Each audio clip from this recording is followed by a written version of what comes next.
प्रिय विद्यार्थियों, आज हम कालिदास रचित अभिज्ञान शाकुंतलम के 6ठे व 7वें अंक के कुछ श्लोकों की व्याख्या का अध्ययन करेंगे। प्रसंग चल रहा है कि शकुंतला को राजा दुष्यंत अपनाने से मना कर देते हैं। वो उसे पत्नी के रूप में स्वीकार नहीं करती। ऋषि कुमार व तपस्विनी गौतमी उसे वहीं छोड़कर चले जाते हैं। तभी एक स्त्री जैसी आकृति वाला तेज पुंज आकर उसे उठाकर ले जाता है। इस घटना के बाद एक बार कोई मछुआरा एक अंगूठी बेचता हुआ पकड़ा जाता है। उस अंगूठी पर राजा दुष्यंत का नाम अंकित है। उसे राज दरबार में लाया जाता है। राजा जैसे ही उस अंगूठी को देखता है, दुर्वासा का श्राप समाप्त हो जाता है।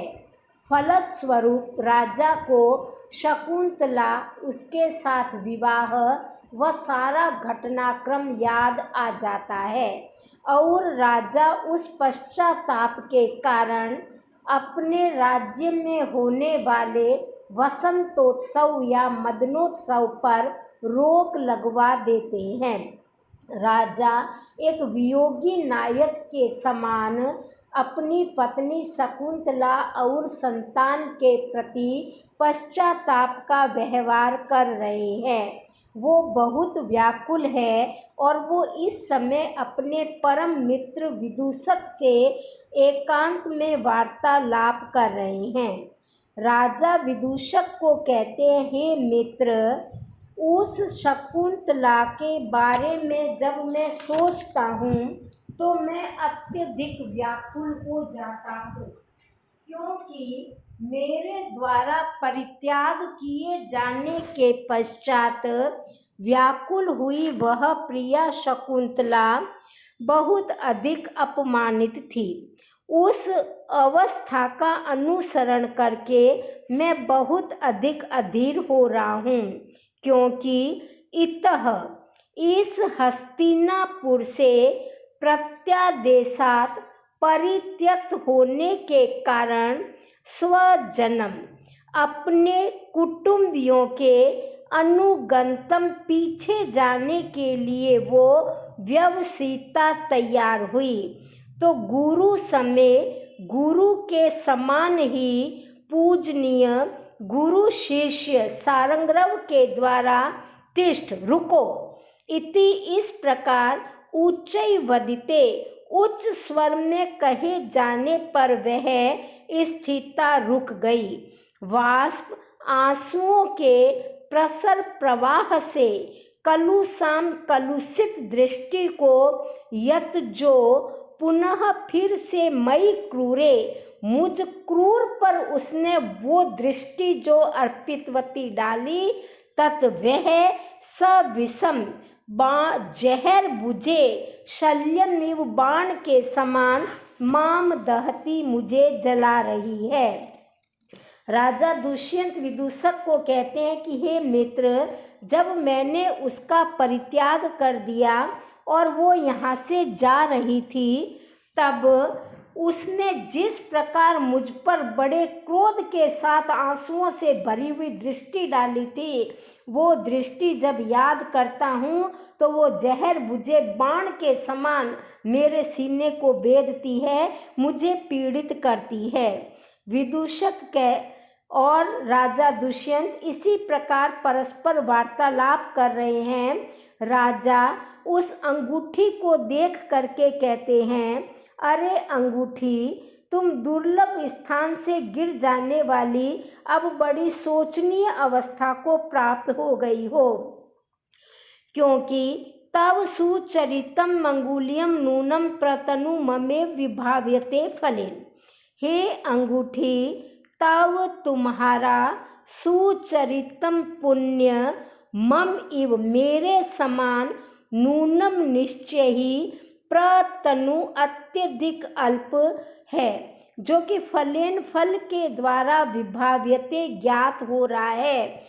यत जो कि अरुण नख मनोहरासु लाल लाल नाखूनों से सुंदर, तस्या अंगुलीसु उसकी अंगूठी को, उसकी अंगुलियों को लब्ध पदम स्थान प्राप्त करके भी तुम वहां से च्युतम असी गिर गई थी। हे अंगूठी, तुम्हारा भी पुण्य कुछ ही दिनों का था, जो तुम्हें उतना सा ही फल प्राप्त हुआ। तुम्हें वो लाल लाल नाखूनों वाली सुंदर अंगुलियां प्राप्त तो हुई, लेकिन वहाँ तुम कुछ ही दिन टिकी और वहाँ से गिर गई।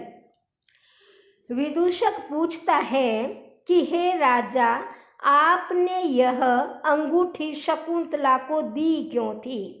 तब राजा विदूषक को बताते हैं कि एकम मात्र दिवसे दिवसे मदीयम नामाक्षरम गणये गच्छसि यावद अंतम तावत प्रिये मदवरोध गृह प्रवेशम नेता जनस्तव समीपम उपेष्यति इति।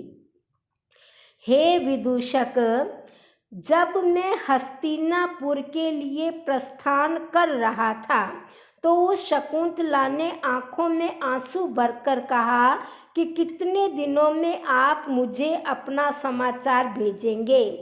तब मैंने उसकी अंगूठी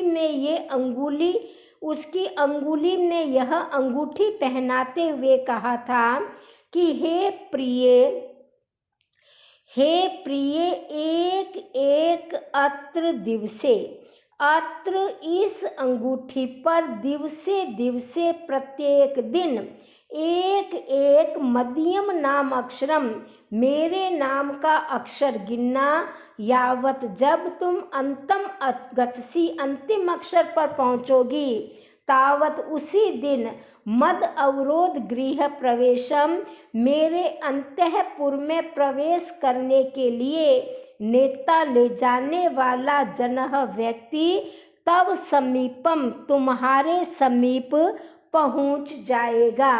राजा विदूषक को समझाते हैं कि हे विदूषक, जब शकुंतला ने मुझसे पूछा कि आप मुझे कब वापस मिलोगे या कब मुझे अपने पास बुलाओगे, तो मैंने यह अंगूठी देकर उसे कहा था कि इस पर मेरा नाम लिखा हुआ है दुष्यंत, जिसमें 5 अक्षर है। तुम प्रतिदिन एक अक्षर गिनना, जब तुम 5वें अक्षर पर पहुंचोगी तब पर, अर्थात 5वां दिन जब आएगा उसी दिन मेरे महल से कोई व्यक्ति आकर तुम्हें यहाँ से ले जाएगा। दोनों इस प्रकार बातचीत कर रहे होते हैं कि दुष्यंत और विदूषक के वार्तालाप के बीच में विघ्न पड़ता है कि देवराज इंद्र का सारथी मातली, जो अदृश्य रूप में है, वो विदूषक को छत पर उल्टा लटका देता है और वो चिल्लाता है, मुझे बचाओ बचाओ। क्यों? क्योंकि देवराज इंद्र का काल नेमि नामक राक्षसों के वंशजों के साथ युद्ध चल रहा है और काल नेमी राक्षसों का वध दुष्यंत ही करने में समर्थ है। इसलिए देवराज इंद्र अपने सारथी मातली को दुष्यंत को पृथ्वी से सशरीर जिंदा स्वर्ग लाने का आदेश देते हैं। जब मातली हस्तिनापुर पहुंचता है तो वो देखता है कि दुष्यंत तो वियोगी नायक बने हुए हैं। अब जब वो शकुंतला की याद में पश्चाताप कर रहे हैं, वसंत उत्सव को उन्होंने रोक लगा दी है, वो कोई साज श्रृंगार नहीं कर रहे, कोई राज दरबार का कामकाज नहीं कर रहे, दिन भर वियोगी नायक के समान न खा रहे हैं, न पी रहे हैं, न सो रहे हैं, बल्कि व्याकुल अवस्था में है, तो ऐसा व्यक्ति भला युद्ध कैसे करेगा। इसलिए मातली उनके वीर रस को जगाने के लिए उनके परम मित्र विदूषक को उल्टा लटका देता है। जैसे ही विदूषक बचाने की गुहार लगाता है, राजा का वीर रस उत्तेजित हो जाता है और राजा उसको चलाने के लिए, उसको छुड़ाने के लिए बाण को चढ़ा लेता है। उसी समय मातली प्रविष्ट हो जाता है और कहता है कि ये तो मैंने आपका वीर रस जगाने के लिए इसको पकड़ा था, अब आप स्वर्ग लोक जाए चलिए। इंद्र अपने मित्र दुष्यंत के साथ मिलकर कालनेमी वंशजों का वध कर देता है और उसका दुष्यंत को बहुत स्वागत सत्कार के साथ पुनः पृथ्वी की ओर भेज देता है। जाते समय जाने की जल्दी थी, इसलिए दुष्यंत ने रास्ते में कोई भी दृश्य को ध्यान से नहीं देखा, लेकिन आते समय वह मातली के साथ बड़े आराम से आ रहा है और सारे दृश्यों को देखता हुआ आ रहा है।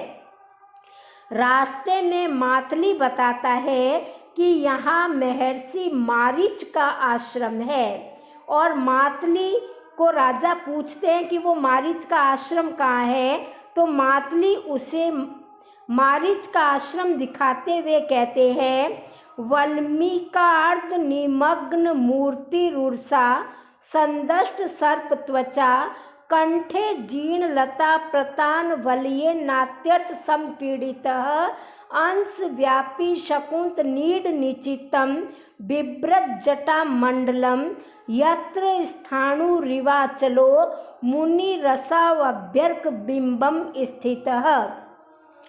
हे राजा दुष्यंत, यही मारीच का आश्रम है जहाँ पर इतनी कठोर तपस्या करने वाले मुनि दिखाई दे रहे हैं। यह एक मुनि का वर्णन है जो अत्यधिक कठोर तपस्या कर रहे हैं। वल्मीक बाम्बी, सांपों का बिल, जो बाम्बियाँ होती है, उन बाम्बियों में जिसका अर्ध निमग्न मूर्ति, अर्ध मूर्ति आधा शरीर निमग्न दब गया है, संदष्ट छोड़ी हुई सर्प त्वचा, सांपों की कैंचुलियाँ जो है वो उनके उर्सा छाती पर वक्षस्थल पर लिपट गई है। कंठ में जीर्ण पुरानी लताओं के प्रतान तंतु समूहों का समूह लिपट जाने से वो अत्यर्थ संपीड़ित है, अत्यधिक पीड़ित है। अंश व्यापी कंधे तक फैले हुए शकुंत पक्षियों के नीड घोंसलों से निचितम व्याप्त है जिनका जटा मंडल। ऐसा यह मुनि बिल्कुल अर्क बिंबम सूर्य मंडल की ओर मुख करके स्थित बैठा है। प्रस्तुत श्लोक में एक भारतीय ऋषि की अति कठोर तपस्या का सचित्र वर्णन है, बिल्कुल सजीव वर्णन है। उस मुनि को तपस्या करते हुए कई वर्ष बीत गए हैं और तपस्या करते करते उसके आधे शरीर पर मिट्टी चढ़ गई है, जिस पर सांपों ने अपने घोंसले बना दिए हैं और उसी के वक्षस्थल पर अपनी कैंचुलियाँ भी छोड़ दी है, जिससे उसका वक्षस्थल लिपट गया है। उसके कंठ में पुरानी लताएं गोलाकार लिपट गई है, फांसी के फंदे के समान, जो उसे अत्यधिक पीड़ित कर रही है। कंधों तक उसकी जटाएं बढ़ गई है, जिन जटाओं में पक्षियों ने अपने घोंसले बना लिए हैं। ऐसा यह जो मुनि है, ये बिल्कुल सूर्य के मुख की ओर मुख करके एक अचल स्थिति में बैठा हुआ है। राजा उसको नमस्कार करता है और मातली कहता है कि हम काश्यप के आश्रम में पहुंच चुके हैं, तो आप उतरिए। दोनों उतरते हैं। राजा बड़े आश्चर्य के साथ देखकर कहता है, प्राणानामनिलेन वृत्तिरुचिता सत्कल्प वृक्षे वने तोये कांचन पद्म रेणु कपिसे धर्माभिषेक क्रिया ध्यानम रत्नशीला तलेषु विबुध स्त्री सन्निधौ संयमो यत कांक्षन्ति तपोभिरन्य मुनयस तस्मिन् तपस्यन्ति अमि। राजा इन ऋषियों की इतनी कठोर तपस्या देखकर आश्चर्यचकित हो जाते हैं और वो कहते हैं, कल्प वृक्षे वने सत, कल्प वृक्ष जहाँ पर विद्यमान है ऐसे वन में ये लोग अनिलेन वायु के द्वारा केवल वायुपान करके अपने प्राणानाम वृत्ति उचिता अपने प्राणों की जीविका चलाते हैं, केवल जीवित रहते हैं। कांचन पद्म रेणु, कांचन स्वर्ण, पद्म कमल, रेणु पराग, स्वर्ण कमल के पराग से कपि से पीले तोए जल में केवल धर्माभिषेक क्रिया, केवल धार्मिक क्रिया करने के लिए स्नान करते हैं। रत्नशिला तलेषु, रत्नों के शिला पटों पर ध्यानम ध्यान लगाते हैं। विबुध स्त्री, देवताओं की स्त्रियों के सन्निधौ सामीप्य में भी संयम बरतते हैं, इंद्रियों पर नियंत्रण रखते हैं। अन्य मुनयः, दूसरे मुनि तपोभिः तपस्या के द्वारा यत जिन जिन चीजों को कांक्षन्ति चाहते हैं तस्मिन उनमें तो अमि तपस्यन्ति ये लोग तपस्या करते हैं। राजा दुष्यंत आश्चर्यचकित है। यहाँ जो ऋषि मुनि तपस्या कर रहे हैं वो एक ऐसा स्थान है जहाँ पर कल्प वृक्षों का वन है।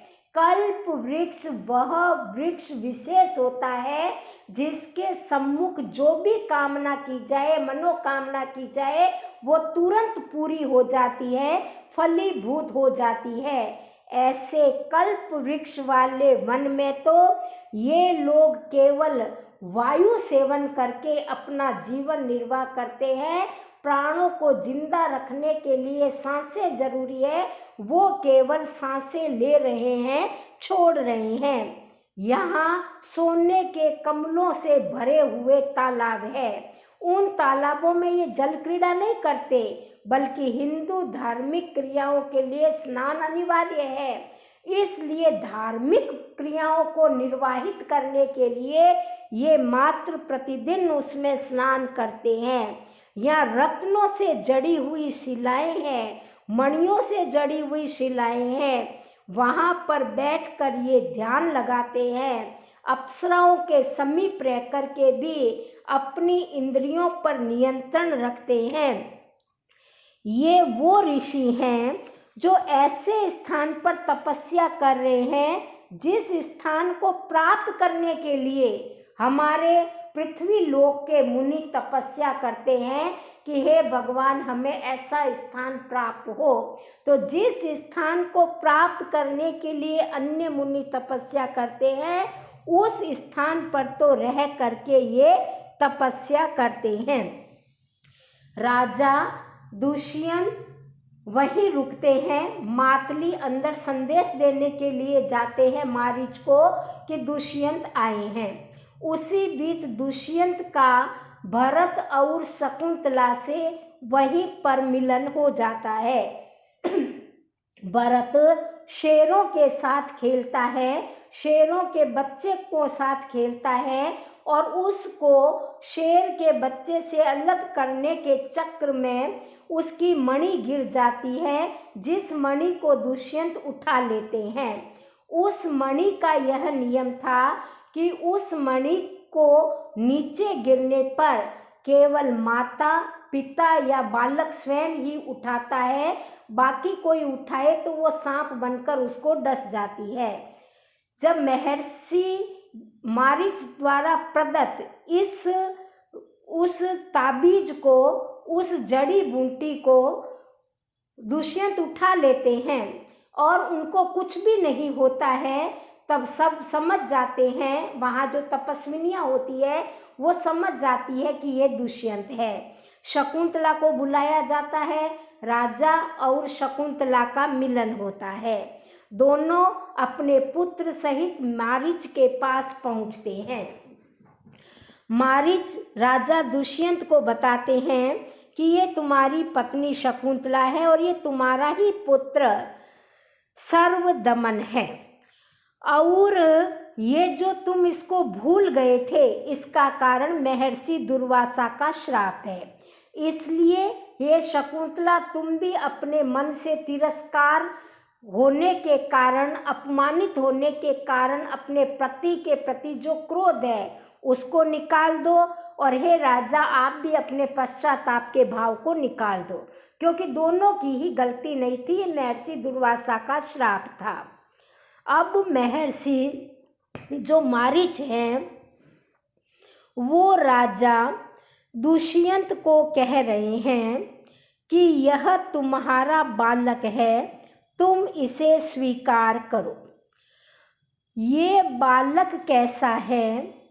यह भविष्य में चक्रवर्ती सम्राट है, ऐसा इसको आप समझें। देखिए, रथे नानुद्घात स्मित गतिना तीर्ण जल्दी ही पूरा सप्तद्वीपाम जयति वसुधाम प्रतिरथः।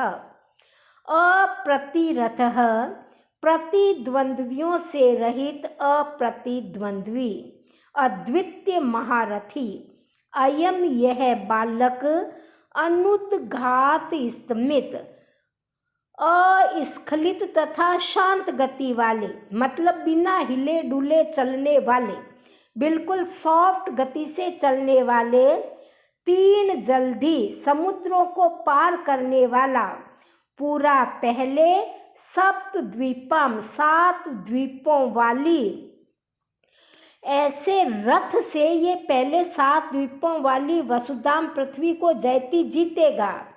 यह इस आश्रम में 7वां नाम जंगली पशु पक्षियों का प्रसव दमनाद बलपूर्वक दमन करने के कारण सर्वदमनः, इसका नाम सर्वदमन हमने रखा है। पुनः परंतु लोकस्य भरणात्, लोकों का, संसार का भरण पोषण करने के कारण ये भरत इति आख्याम इस नाम को प्राप्त करेगा। हे राजा दुष्यंत, यह बालक अप्रतिद्वंद्वी होगा, अद्वितीय महारथी होगा। यह सबसे पहले 7 द्वीपों वाली इस पृथ्वी को जीतकर चक्रवर्ती सम्राट बनेगा। यहाँ इस आश्रम में चूंकि ये बचपन में समस्त पशु पक्षियों को दबाता रहता है, उनको परेशान करता है, उनका दमन करता है, इसलिए हमने इसका नाम सर्वदमन रख दिया। लेकिन बाद में यह पूरे संसार का भरण पोषण करेगा, इसलिए ये भरत नाम से विख्यात होगा। राजा दुष्यंत, शकुंतला, भरत सब उनको प्रणाम करते हैं और वहाँ से जाने की आज्ञा मांगते हैं। अंत में महर्षि मारीच कहते हैं, पुत्र तुम भी अपने पुत्र और पत्नी के साथ अपने मित्र इंद्र के रथ पर चढ़कर अपनी राजधानी के लिए जाओ, और अब मैं तुम्हारा इससे अधिक क्या उपकार करूं। अंत में भरत वाक्य है। भरत वाक्य संस्कृत नाटकों के अंत में लिखा जाने वाला श्लोक जो कि भरत मुनि को समर्पित होता है, क्योंकि नाट्य शास्त्र के प्रणेता महर्षि भरत है। उनकी स्मृति में इस अंतिम श्लोक को भरत वाक्य कहा जाता है और इसमें मंगल कामना की जाती है। भरत वाक्य प्रायः नाटक का नायक ही बोलता है। तो नाटक के नायक दुष्यंत जो है वो महर्षि मारीच से कह रहे हैं कि आप मेरी यह मनोकामना पूरी करो। प्रवर्तताम प्रकृति हिताय पार्थिवः, पार्थिव राजा प्रकृति हिताय प्रजा के हित के लिए प्रवर्तताम प्रयत्नशील हो। श्रुत महताम विद्वानों की जो सरस्वती वाणी है वो महीयताम महिमा मंडित हो। परिगत शक्ति सर्वशक्तिमान आत्मभू अपने आप उत्पन्न होने वाले स्वयंभू नील लोहित भगवान शिव मम अपि मेरे भी पुनर्भवम पुनर्जन्म को क्षप्यतु नष्ट कर दे। यह भरत वाक्य है जिसमें कामना कर रहे हैं राजा दुष्यंत जो कहानी के नायक है। नाटक का अंतिम श्लोक जो प्रशस्ति के रूप में है, कहा जा रहा है जो राजा लोग हैं वो प्रजा के कल्याण में हमेशा प्रयत्नशील रहें। कवियों की, श्रेष्ठ लोगों की, ज्ञानियों की जो वाणी है वो महिमा मंडित हो, गौरव मंडित हो। जो सर्वशक्ति संपन्न स्वयं उत्पन्न होने वाले भगवान शिव हैं वो पुनर्जन्म के चक्कर को नष्ट कर दे। इस प्रकार राजा यह भरत वाक्य बोलता है, सभी निकल जाते हैं, 7वां अंक समाप्त होता है और इसी के साथ अभिज्ञान शाकुंतलम नामक नाटक की भी समाप्ति होती है।